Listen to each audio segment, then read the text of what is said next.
Ladies and gentlemen, if we could have your attention for a moment, please.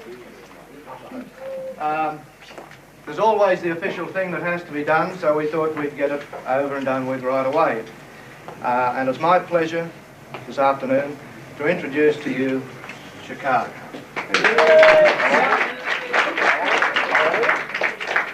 Now, on behalf of the Australian Record Company, that's the next little bit of officialdom. The Chicago group have 4 releases in Australia, 3 2-record sets, and the recently released 4-record set. And we're delighted to say that the 3 2-record sets that have been released have each gathered themselves 1 gold record. So again, it is my pleasure to present to the group the gold record for each of their 2-record sets. You hold that for me? Sure.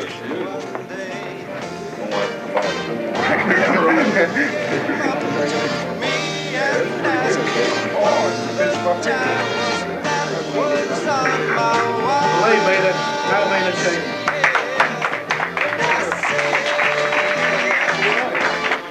Of course, we have very good management. They've done a lot for us and helped us keep on the track and, you know, kept our nose clean in a lot of situations. But we've always fended for ourselves.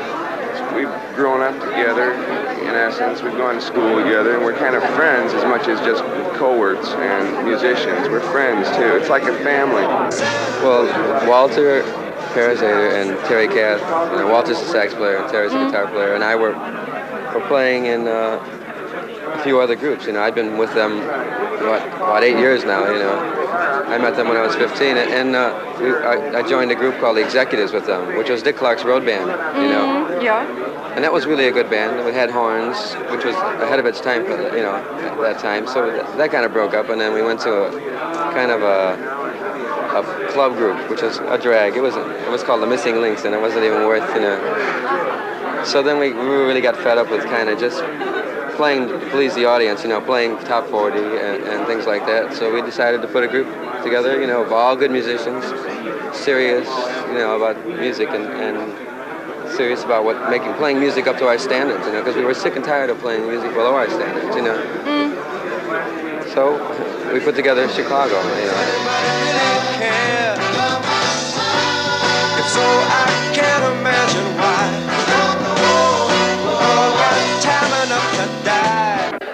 I do most of the composing and a little of the arranging, but I never once ever think of the audiences. I mean, just in terms of what audience I'm aiming for.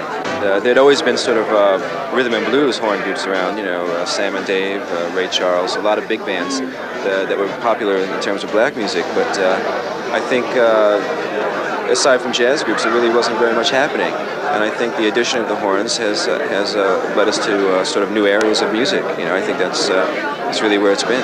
It was an evolution that had to happen because, don't forget, there was all these musicians who are 13 and 14 and 15 years old, and they were playing all this rock and roll, and it was all right. And all of a sudden, it started getting better and better and better and better. And finally, it just happened. These groups started blossoming, you know, and that's what I think happened. You know, the more sophisticated musicians, and there's so many good musicians in the States you wouldn't believe that you've never heard of, you know, just fantastic players, you know, and maybe they'll die unknown, you know. We worked clubs for about 6 months, and then we added the bass player, Peter Cetera, who had been with a group in Chicago called The Exceptions, who were really good, you know. They should have been gigantic, but they never, for some reason, never made it. I'm with you. We knew we were good, you know. And, you know, we always had confidence in ourselves, you know. And he said yes. And we changed the name to Chicago Transit Authority, and worked for about a year and a half like that, you know. Then we did the first album, which was very successful, you know. And then we changed the name to Chicago. Actually, we were playing our music and performing our music at the time Blood, Sweat, and Tears was recording. Yeah. We were together before they were together. We were together when Al Cooper was still in the Blues Project, and David Clayton Thomas was singing blues in Toronto, Canada. we were performing as a group, as we are. And people feel that Blood, Sweat, and Tears, you know, was really the epoch in brass music. They started everything. However, they beat us to the punch. It doesn't bother me anymore because it used to. I don't like to categorize our music at all because our music borrows from every kind of music available. We are influenced much by the classics, as by pop, as by country, as jazz, and what have you. We don't really consider ourselves a jazz group or a jazz rock group. We don't like to categorize ourselves because the music is too varied. Mostly I'm silent.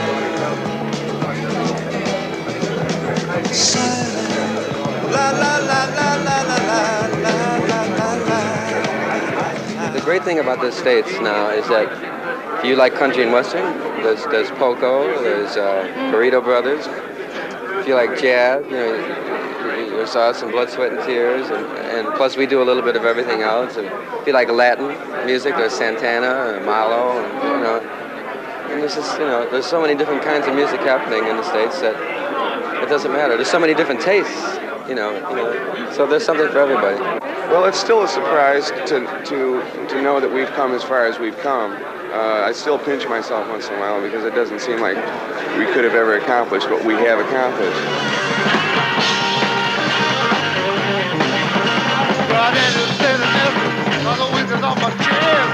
Never had no problem, I always paid the rent. Got no time for loving, time for all you know. Spend my time later, who got the rest? I'm a man, yes I am, and I can't let you go. I'm a man, yes I am, and I can't let you go.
Going to go from here?